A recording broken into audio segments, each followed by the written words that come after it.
Quero falar sobre um perfil de um matador de gigante. Perfil de um matador de gigante. 1 Samuel 16, capítulo 16, no verso 20, ele diz assim: levantando-se de madrugada, Davi deixou o rebanho com outro pastor, pegou a carga e partiu, conforme Jessé lhe havia ordenado. Chegou ao acampamento na hora em que, com um grito de batalha, o exército estava saindo para suas posições de combate.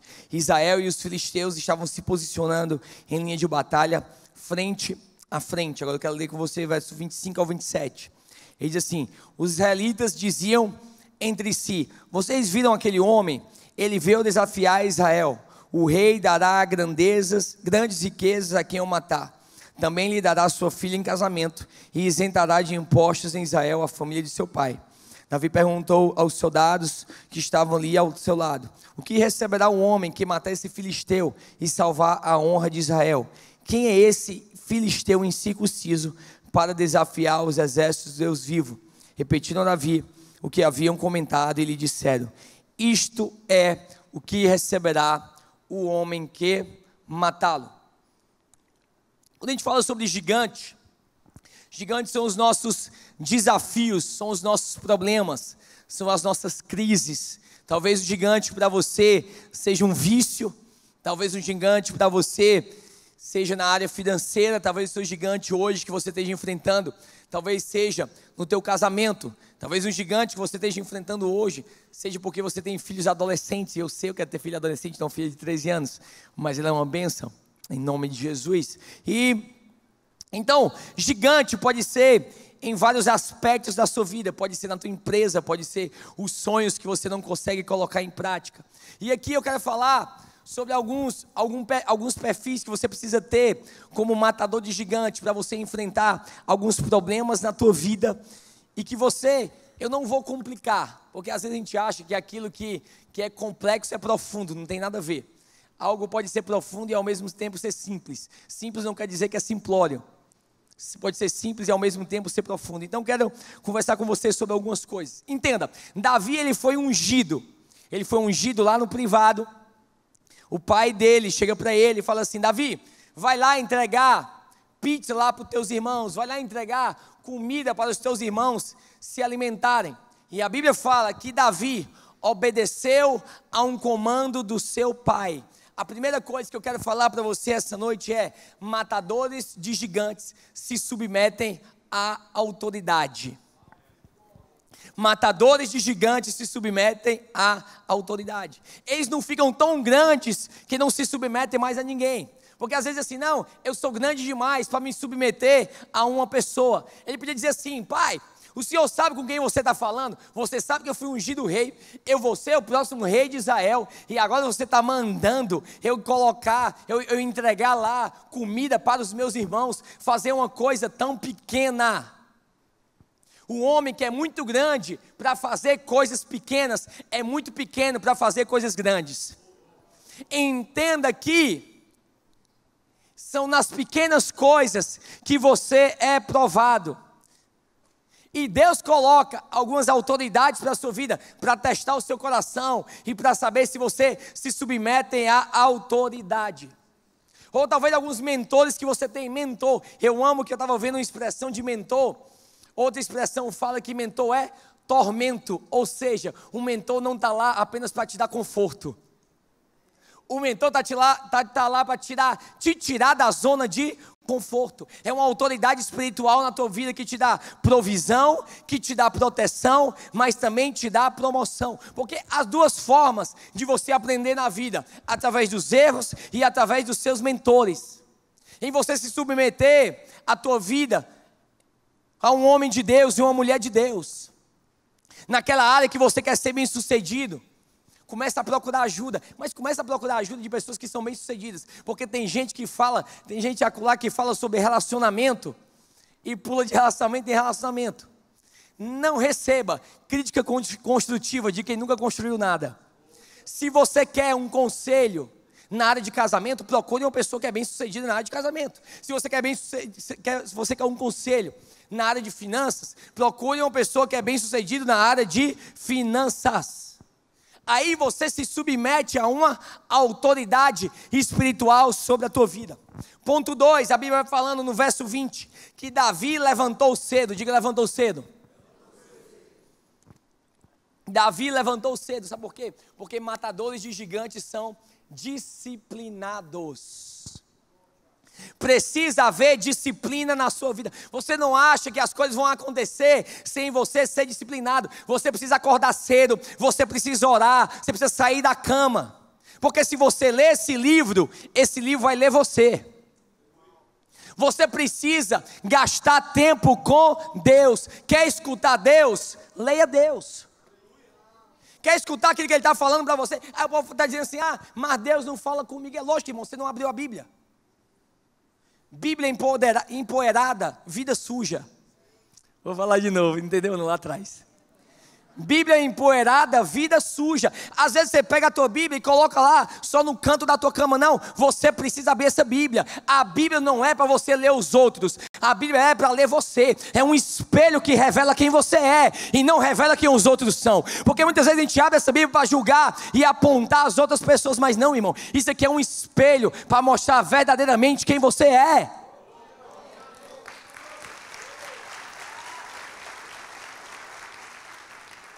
É por isso que, quando Jesus é tentado, 3 vezes ele fala para Satanás: está escrito, está escrito, está escrito. A última vez ele falou o quê? Retire-se. Por quê? Porque a autoridade está na palavra. Só que a gente está assim agora. O inimigo vem na nossa vida e diz assim: não, mas a minha opinião... Não, mas eu acho. Irmão, deixa eu dizer uma coisa para você. Quando você entrega a tua vida para Jesus, não tem mais eu acho, é a minha opinião. É aquilo que a palavra fala. A gente está cheio de axiologia, mas pouca teologia. Já foi boa, foi na hora. A gente precisa entender aquilo que a palavra fala sobre a gente. Mas nós precisamos ser pessoas disciplinadas. Antes de ouvir qualquer voz de manhã cedo, começa a ouvir a voz de Deus. Começa a ter o quê? O teu devocional. Pessoas para prosperar, você não pode ser uma pessoa preguiçosa. Olha o que a Bíblia fala em Provérbios. Provérbios 20, capítulo 20, verso 4. O preguiçoso não ara a terra na estação própria, mas na época da colheita procura e não acha nada. Agora Provérbios 13, 4. O preguiçoso deseja e nada consegue, mas os desejos do diligente são amplamente satisfeitos. Agora, quer mais? Diga assim, quero mais. 26:15, olha aqui. O que foi? Quem pediu calma? Cadeiro, coisa? Homem, não brinca contra o ungido do Senhor não, viu? Se Jesus voltar, tu fica. Olha isso aqui, esse aqui é forte, ó. O preguiçoso coloca a mão no prato, mas acha difícil demais levá-lo de volta à boca. Olha aqui, ainda tem mais, eu vou ler mais um, vou mais um, diz assim, mais um, vai. 10:26. Como o vinagre para os dentes e a fumaça para os olhos, assim é o preguiçoso para aqueles que o enviam. E aí tem mais 15:19, tem mais 10:4-5, 12:24, tem várias coisas falando sobre preguiçoso. Se eu dizer algo para você, se você quer fazer algo relevante na sua vida, você precisa se levantar, você precisa ser disciplinado. Você sabia que a adoração é uma disciplina? Você não adora porque você sente. Adoração é disciplina. E Deus, Ele pede a nossa adoração. Ele não precisa da nossa adoração, é diferente. Às vezes a gente acha assim: ai não, hoje não gostei desse louvor. Esse louvor não foi ungido, não tocou aquela música de 1942. Aqui eu senti a presença de Deus. Não gostei, Deus não falou comigo. A gente esquece, eu não sei aonde é que está que o culto é para você. Que eu saiba, o culto é para Deus. Aí a gente acha que diz assim: hoje, só de mal eu não vou adorar a Deus, não vou.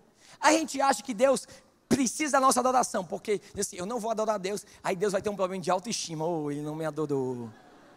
Deus não precisa da tua adoração. Deus pede a tua adoração, porque Ele sabe que você fica parecido com aquele a quem você adora. Se você adora pessoas, você vira um idólatra. Mas se você adora a Deus, amigo, cada vez mais você fica parecido com Ele. Então entre nessa disciplina de adorar a Deus em todo o tempo. Amém? Vamos esquentar, vamos lá. Ponto 3. Davi se levantou do lugar baixo. A Bíblia fala que ele estava lá na trincheira e ele se levanta. Sabe por quê? Porque os gigantes, os problemas têm mania de aparecer quando nós estamos em lugares baixos. Quando a nossa vida está lá embaixo. Entenda, Golias devia medir mais ou menos 2,83 metros. Agora imagina, se uma pessoa estivesse num lugar baixo, um cara de 2,83 metros, ele ia parecer que tinha muito mais de 3 metros. Porque quando você está num lugar baixo, quando você está para baixo, as coisas parecem muito mais do que na verdade elas são. As coisas parecem maiores do que na verdade elas são. Entenda algo, você pode ter um dia ruim, você pode ter uma notícia ruim, mas tome cuidado, porque muitas pessoas falam assim: hoje o meu dia foi péssimo. Aí às vezes a pessoa teve em 5 minutos péssimo. A minha pergunta é: você teve um dia péssimo ou 5 minutos péssimos? Não transforme os teus 5 minutos numa eternidade, irmão. Às vezes foi uma conversa que você teve e você não gostou. 10 minutos de conversa. Aí o meu dia foi horrível. Não, meu amigo, você teve 10 minutos horríveis e agora agradeça pelo resto que você teve.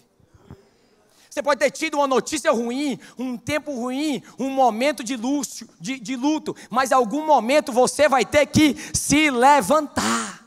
Você vai ter que sair desse chão, você vai ter que sair desse vitimismo. Sabe por quê? Porque se você está no chão, toda a tua família também está, se você for sacerdote da tua casa. Quando você chega em casa, parece que chega aquele peso. Não é verdade? Mas em algum momento você precisa se levantar. Você pode ter perdido o teu emprego, mas deixa eu dizer algo para você: um novo dia, existe um novo amanhã, e as misericórdias do Senhor se renovam a cada manhã. A Bíblia vai falando que no livro de Atos, quando o anjo veio, Simão Pedro, sabe o que ele fala para Simão Pedro? Te levanta, em Atos 12, e quando ele se levanta, as correntes caem. Talvez o que está precisando para as correntes cair na tua vida é você se levantar em fé, você se levantar em oração, você se levantar em jejum, você se levantar em encorajamento, você se levantar e dizer assim: eu não vou mais viver essa vida que eu estou vivendo. Mas você precisa se levantar, você precisa fazer alguma coisa. Se levanta em adoração. Você precisa se levantar. Se você estiver em um lugar baixo, a coisa vai parecer pior do que na verdade ela é. Você precisa se levantar. Ponto 4. Vou me ajudando aí, tá, gente? Na minha garganta. Ponto 4. Ele abriu a sua boca e ele gritou. Imagina, chegou um certo momento que ele estava lá e Golias começou a falar um monte de asneira para Davi. Começou a falar um monte de asneira para o povo.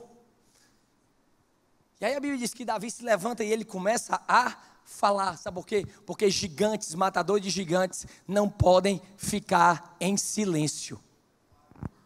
A tua voz precisa ser ouvida. Tem um texto que eu amo que ele diz assim: 2 coisas nos perturbam: o barulho dos ímpios e o silêncio dos justos. Pior do que o barulho dos ímpios é o silêncio covarde dos justos. Aqueles que são chamados para amar o Senhor devem na mesma proporção detestar o mal. O mal não pode erguer sem ser confrontado. O mal não pode desfilar na passarela do tempo sem ter detestado.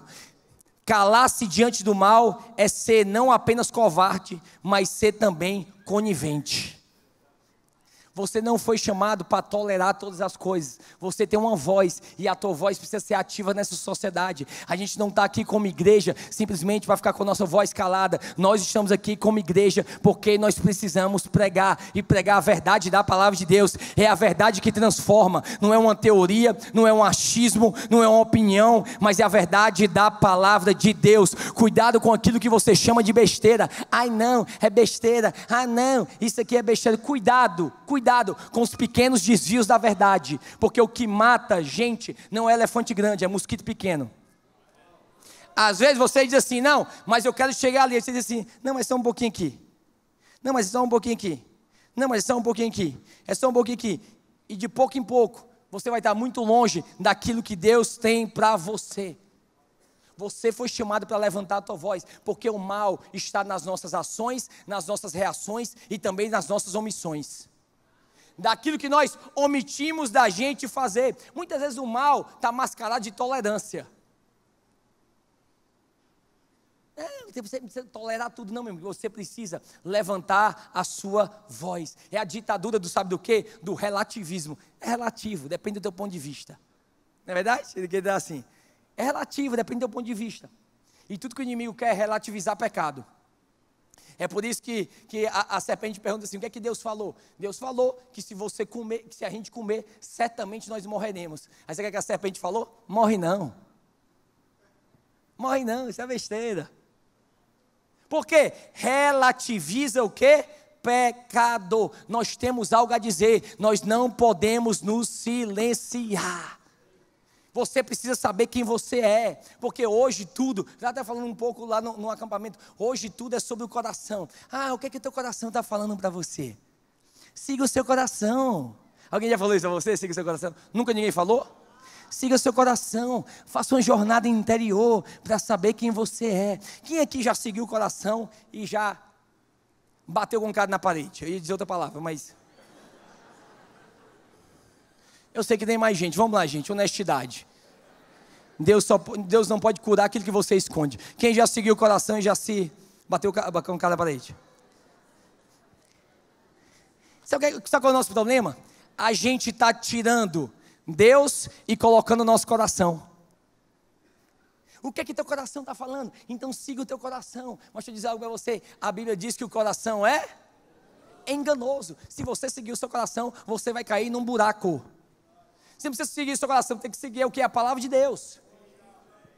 Aí assim, não faça uma viagem interior, uma jornada interior para dentro de você, para saber quem você é. Não, meu amigo, você não faz uma jornada interior para dentro de você para saber quem você é, porque a tua identidade não é quem você é. Bugou a mente agora. A tua identidade não é sobre quem você é. A Bíblia fala identidade. A etimologia da palavra identidade vem de uma palavra chamada idem. Idem quer dizer o quê? Igual, ou seja, identidade não é quem você é, identidade é igual a quem você é. Ou seja, quer descobrir quem você é, não faça uma jornada interior, faça uma jornada para dentro da Bíblia. Aí você vai saber quem você é, aquilo que Deus fala ao teu respeito. Vocês estão muito, eu já estava, nessa revelação, eu estava no reteté já. Vocês estão muito, mas enfim. Então matadores de gigantes não podem o quê? Não pode se silenciar. Você precisa levantar a tua voz em adoração na tua casa. Mas não só levantar a tua voz em adoração na tua casa. Os teus filhos já te viram alguma vez você lendo a Bíblia, você orando e você adorando a Deus? Porque também não é só falar, é mostrar com as tuas ações. É mostrar o quê? Com as tuas atitudes. Meu amigo, se teu filho vê você adorando, isso vai ficar na memória dele. E ele vai ver que aquilo ali é algo normal do dia a dia dos meus pais. E isso muda uma casa. E isso muda o quê? Uma família. Você nunca mais é o mesmo quando você tem o quê? Pais adoradores. Eu me lembro, meu amigo, eu tenho até um amigo meu aqui, eu não vou apontar para ele, mas quando a gente ficava doidão na época, meu amigo, a gente via duende, a gente via elefante verde, olha meu Deus, elefante rosa, a gente via tudo. Mas deixa eu dizer algo para você, nada melhor do que ficar doidão para Jesus, meu amigo. Agora eu vejo Moisés, eu vejo Abraão, eu vejo Isaac, eu vejo Jacó, eu vejo a Bíblia. Ei! Ótimo, menino. Porque quando você adora a Deus, isso tem um efeito o quê? Na próxima geração, matadores de gigantes não se silenciam. E adoração não é só barulho, adoração é refrigério, adoração é paz, adoração é unção. Eu estava vendo história, que o povo estava no estádio, olha aqui, que interessante. O povo estava no estádio, vendo um jogo, era um estádio do time local. E o time local estava perdendo e feio, perdendo demais. Só que o narrador não conseguiu entender, porque o povo que estava torcendo estava rindo, estava vibrando. Se levantavam até na arquibancada e vibrava. E o cara disse, mas eu não estou entendendo. Só que o que acontece? A 100 quilômetros de distância, estava tendo um jogo principal. E aí o povo estava lá com o seu radinho, escutando. o que estava acontecendo a 100 quilômetros de distância. Aí o time aqui estava perdendo, e os caras vibrando. Por quê? Porque eles estavam conectados àquilo que estava acontecendo na arena maior. Então o que acontece? Deixa eu dizer algo para você. Você precisa se conectar não com aquilo que os teus olhos estão vendo, porque a vitória não é naquilo que os teus olhos estão vendo. A tua vitória é aonde você está conectado. E talvez aquilo que você esteja vendo hoje, talvez não tenha vitória, mas aquilo que você está conectado. Deixa eu te dar um spoiler, meu amigo. Deixa eu dizer uma coisa. Jesus vence no final, e você está nele, e ele está em você. Você também vence junto com ele. Na verdade, você não ora para ter vitória, você ora a partir da vitória. Não, eu vou orar para ver se eu tenho vitória na minha vida. Não. A Bíblia não diz que você vai ser vitorioso. A Bíblia diz que você já é vitorioso em Cristo Jesus. É por isso que você precisa entender cada vez mais isso. Aí no verso 25, no verso 25, olha aqui.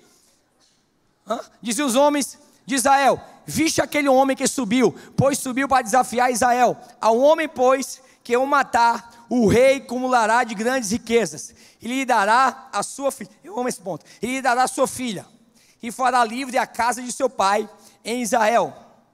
Então falou Davi aos homens que se achavam perto dele, dizendo: que se fará o homem que matar a esse filisteu e tirar a afronta de sobre Israel? Pois quem é esse incircunciso filisteu para afrontar o exército do Deus vivo? E o povo lhe repetiu aquela palavra, dizendo: assim se fará o homem que o matar. O que Davi fala? Davi diz assim: se eu matar esse cabo, o que vai acontecer? Me diz o que é que eu vou ganhar. Aí o povo diz: você vai ficar rico, você vai casar com a filha, e você vai ter isenção de impostos. Aí Davi diz assim: você pode repetir? Aí o cara repetiu, aí Davi diz assim: você pode repetir de novo? Davi, ele estava focado na recompensa, porque matadores de gigantes estão focados na recompensa. Ele está dizendo assim: ei, o que é que eu ganho com tudo isso? Porque Eliabe, o filho mais velho, chegou e disse assim: ei, o que é que tu está fazendo aqui, Davi? Cadê as tuas poucas ovelhas? Mas deixa eu dizer algo para você: não importa aquilo que os outros falam para você, importa aquilo que Deus fala para você. E na verdade, deixa eu dizer algo para você: você está se importando demais com aquilo que os outros falam para você, e se importando de menos daquilo que você fala para você mesmo. O que é que você fala para você mesmo? Aí você diz assim: mas nunca chegou um profeta para mim e começou, é esse que te digo. E aí ele começou. É engraçado porque muitas vezes, já prestou atenção que muitas vezes a profecia, o cara diz assim: eis que te digo, o Senhor está abrindo, irá mandou costa. Calma, irmão, volta, para de orar em língua, eu quero saber. E o cara não fala, né? Ele começa a orar em língua, o cara não sabe o que o cara falou, mas você não entendeu não, mas vai lá. E aí, é só para quem anda em monte. Às vezes o povo fala assim: mas não veio nenhum profeta falar sobre a minha vida. Deixa eu dizer algo para você, meu amigo. Você conhece um profeta e ele mora na tua casa. Na verdade, ele dorme na tua cama contigo. É você mesmo. Você é o maior profeta da tua casa. Você é o maior profeta da tua história. Se ninguém profetiza, você profetiza. Se ninguém fala, você fala. Se ninguém encoraja, você mesmo se encoraja. É aquilo que você fala para você mesmo. Não é sobre os gigantes, mas é sobre a tua voz interna. É tanto que, quando tinha aqueles espias que foram lá ver a terra prometida, olha o que eles falam. Olha o que eles falam: nós somos gafanhoto aos olhos dele e aos nossos próprios olhos. A terra está cheia de gigante, e nós somos o quê? Como gafanhoto. O problema não é o gigante do lado de fora, o problema é a tua mentalidade do lado de dentro. É o gafanhoto daqui, é a forma como você se enxerga. E muitas vezes você pode perder pelo gigante por conta da tua voz interna. E a tua voz interna pode te manter longe das promessas de Deus, pode te manter longe daquilo que Deus tem para você. Aí Davi chega assim e fala assim: irmão, diz aí, vai, qual é a minha recompensa? Porque estão falando com um grande detalhe sobre Golias. Estão dizendo que ele é alto, estão dizendo que a armadura dele é pesada, estão falando do peso dele, estão falando da espada dele, estão falando da altura dele, mas ninguém sabe nada da filha de Saul. Eu quero saber da minha recompensa, irmão. Fala dela, fala a altura dela, fala o peso dela, fala qual perfume que ela usa, qual a roupa que ela está usando. Eu quero saber da minha recompensa, não quero saber disso. Sabe por quê? Porque a Bíblia fala em Ezequiel, profetiza ao vale de ossos secos. Só que nós somos craques em descrever os nossos vales. Só que nós somos fracos em profetizar para os nossos vales. Nós começamos a dizer assim, não, mas o meu problema é isso. Deus não está mandando você falar o seu problema. O seu problema ele já sabe. Ele está mandando você declarar sobre o teu problema. Declarar sobre a tua situação. É completamente o quê? Diferente. Davi, falei sobre o gigante, eu já sei, mas eu quero saber sobre a recompensa. E se Saul fosse estratégico, Saul tinha levado a filha dele para o campo de batalha, tinha colocado a mulher lá, e aí, meu amigo, o povo ia ficar instigado, é verdade, mas ele não fez isso. Mas Davi disse assim, eu quero saber sobre a minha recompensa. Entenda uma coisa, nós precisamos focar na recompensa. Nós precisamos focar naquilo que nos aguarda, porque a gente sabe mais sobre o inferno do que sobre o céu. A gente sabe o nome dos demônios tudinho. É não sei o que, não sei o que, não sei o que. Só que a gente não sabe nada sobre o céu. A gente sabe muito sobre julgamento, mas sabe pouco sobre remissão. A gente sabe muito sobre problema, mas sabe pouco sobre provisão. Entenda algo, você erra menos, não focando no erro, mas focando naquilo que você precisa acertar. Quando você diz assim, eu preciso parar de fazer isso, eu preciso parar de fazer isso, eu preciso parar de fazer isso, você nunca vai parar. Você vai parar, sabe quando? Quando você foca naquilo que você precisa acertar e não naquilo que você está errando. Quanto mais você olha para Jesus, o autor e consumador da sua fé, mais você vai ser parecido com Ele e mais as suas atitudes vão condizer com as atitudes dele. Não é aquilo que você precisa parar de fazer, é aquilo que você precisa começar a fazer. Se é que você precisa começar a fazer, você precisa começar a orar, você precisa começar a ler a Bíblia, você precisa começar a jejuar, você precisa começar a vir mais para a igreja, você precisa se comprometer mais com a igreja. Começa a focar na recompensa. Quanto mais você foca em Jesus e menos você foca nas outras coisas. Foca na recompensa. Se eu dizer algo para você, o céu é real. Não é algo de fantasia, não é algo de historinha. Sabe por quê? Porque a Bíblia não é um livro de história daquilo que aconteceu e nem um livro de esperança daquilo que vai acontecer. A Bíblia é um livro de realidade. Realidade. O céu é real. E lá tem ruas de ouro. Lá todas as suas lágrimas serão o quê? Enxugadas. Vale a pena resistir. Não desista. Existe uma recompensa de um bom casamento. Existe uma boa recompensa de você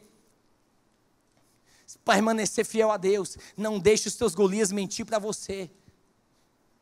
Às vezes o povo fala, não sei o que, o casamento só piora, não, irmão. Eu tenho 9 anos de casado, eu sei que daqui a 10 anos vai continuar tendo avivamento em nome de Jesus. Se você não crê, eu estou crendo, o meu casamento não é teu.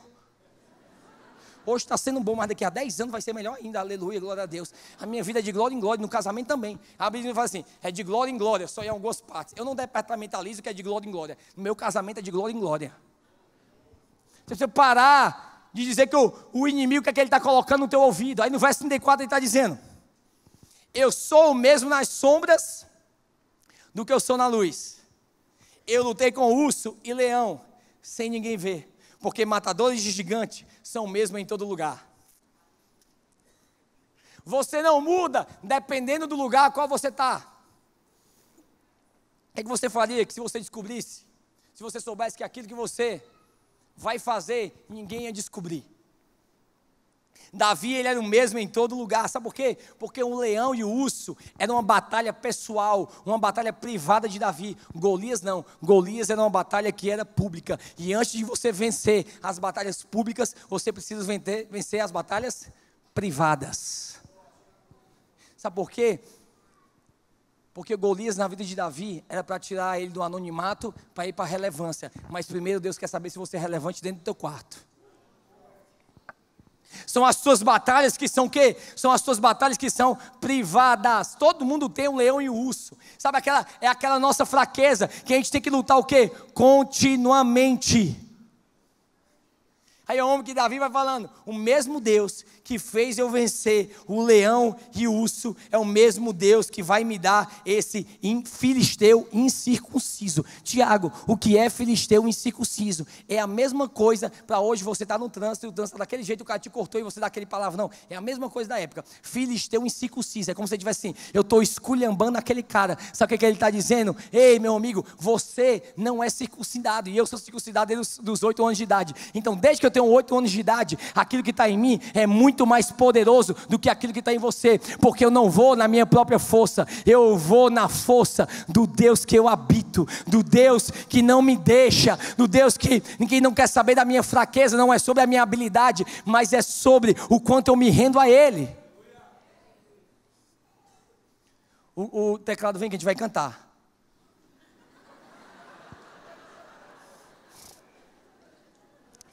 Sete, matadores de gigantes veem suas lutas não como problema, mas como treinamento.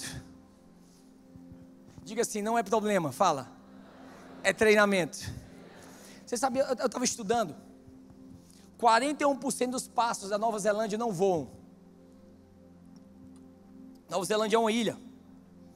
E o motivo a qual muitos deles não voam é porque tem determinadas áreas que não tem predadores. Então eles não sentem a necessidade de voar. Eles não sentem a necessidade de ir para lugares mais altos. Eles não sentem a necessidade de abrir as asas dele e ir para lugares mais altos. Porque se você está enfrentando a oposição, predador, o inimigo na tua vida, isso mostra que o inferno está contra você. Mas isso não é algo ruim. Isso é algo bom. Porque quem está debaixo de ataque está debaixo de propósito. O inimigo é sempre um lembrete do céu que os melhores dias ainda estão por vir. Até porque, eu falei isso no acampamento, até porque de vez em quando vem um inimigo para dar aquela cutucada para a gente, que fazia tempo que a gente não lia a Bíblia. E aí quando a gente está passando por um perrengue, a gente lê mais a Bíblia, né? Não, só eu. A gente ora mais, a gente busca mais a Deus. Não menospreze os teus inimigos, eles estão fazendo você ficar mais dependente de Deus. Você buscar mais a Deus. Mas esse não é um problema. Veja isso como um treinamento. Isso não é um sinal para você desistir. Isso é um sinal para você voar mais alto. Isso é um sinal para você ir para um nível mais alto. Deus está te treinando para você ir para lugares mais altos. É o que a Bíblia vai dizendo em José. A Bíblia diz em Gênesis, eu não tenho tempo para colocar, mas a Bíblia diz em Gênesis que José foi vendido pelos irmãos. Mas a Bíblia diz em Salmo que Deus enviou José. A minha pergunta é, José foi vendido ou enviado? A Bíblia diz em Gênesis que ele foi vendido pelos irmãos. Mas a Bíblia diz em Salmos que ele foi enviado para solucionar um problema de fome que iria ter. Às vezes você fala assim, Deus, eu estou sendo vendido. E Deus está, não meu filho, você está sendo enviado. Não, Deus, você não está sabendo o que é que eu estou passando. Não, eu estou enviando. Mas se você não está sabendo o processo todo que eu estou passando, Ele está dizendo assim, meu amigo, nada foge do controle das minhas mãos. Aquilo que você acha que você está sendo vendido, na verdade, eu fiz você passar, para quando você chegar lá, você está preparado. Você está fortalecido. Nada foge do controle de Deus. Nada. Porque talvez você esteja preparado para aquilo que você vê, mas você não está preparado para aquilo que você não consegue ver, que vem junto com aquilo que você quer. Mas você não vê, mas Deus vê. É o princípio da perspectiva, porque você não está sentado onde Ele está sentado. E como você não está sentado onde Ele está sentado, você não consegue ver aquilo que Ele consegue ver. Porque você está sentado aqui, e você só consegue ver o aqui e agora e o hoje. Como Ele está sentado lá, Ele já vê o amanhã. Então você toma uma decisão baseada no hoje, Ele já toma uma decisão baseada no teu futuro. Porque você não está sentado onde Ele está sentado. Você está sentado numa cadeira, mas Deus está sentado no trono. E Ele já vê além da esquina, Ele já vê o amanhã. E todas as coisas cooperam para o bem daqueles que amam a Deus. 1 Samuel 17:39. Davi cingiu a espada sobre a armadura e procurou em vão andar, pois não estava acostumado àquilo. Então disse Davi a Saul, não posso andar com isto, pois não estou acostumado. E Davi tirou aquilo de sobre si. Saul disse assim, ok Davi, você vai, mas você vai usar a minha armadura. E aí ele não consegue andar, porque você nunca vai conseguir andar sob o chamado de outra pessoa. Você nunca vai conseguir andar daquilo que a outra pessoa foi chamada para você fazer. Porque a pior coisa que pode acontecer na sua vida é comparação. A comparação vai matar a clareza do chamado de Deus na sua vida. Falei no acampamento, é como você correr de uma esteira. Você corre, você sua, você gasta energia, você gasta tempo, e você acaba no mesmo lugar qual você estava. Porque na corrida da comparação não existe vencedor. E Davi está dizendo assim: ei, não, eu não vou usar a sua armadura, muito obrigado, mas eu sou um matador de gigante, e um matador de gigante precisa ser original, porque Deus não unge quem eu finjo ser, Deus só unge quem verdadeiramente nós somos. E aí, ele está dizendo: não preciso da tua armadura para fazer aquilo que Deus me chamou para fazer, porque se Ele me quisesse com essa armadura, Ele tinha me dado a armadura. Porque tudo aquilo que eu preciso é aquilo que já tem o quê? Na minha mão. Eu só tenho essas pedras. Pode ser que não sejam as mais bonitas, mas na minha mão, e com o meu Deus, elas se tornam as mais poderosas. E aí Davi estava lá, e Davi carregava umas 5 pedrinhas. Eu já vi alguns pregadores falando que dizem assim: as 5 pedras de Davi era J-E-S-U-S, Jesus. Mas eu tenho outra teoria. Eu acho que ele tinha aquelas pedras todas, sabe por quê? Porque ele tinha medo de errar. Não é verdade? Então ele tinha outras o quê? No estoque. Vai que eu não acerto de primeira. Porque matadores de gigantes precisam ser determinados. Se não deu certo uma vez, faz de novo.